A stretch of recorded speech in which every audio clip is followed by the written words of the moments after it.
আমি যে নিজেই মত্ত, জানি না তোমার শর্ত।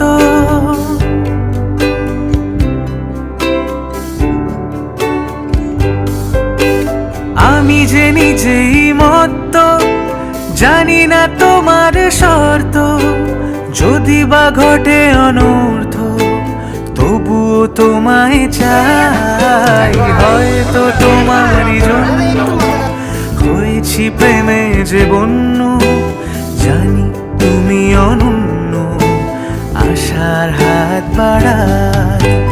যদি কখনো একান্তে চেয়েছি তোমায় জানতে, শুরু থেকে শেষ প্রান্তে ছুটে ছুটে গেছি তাই।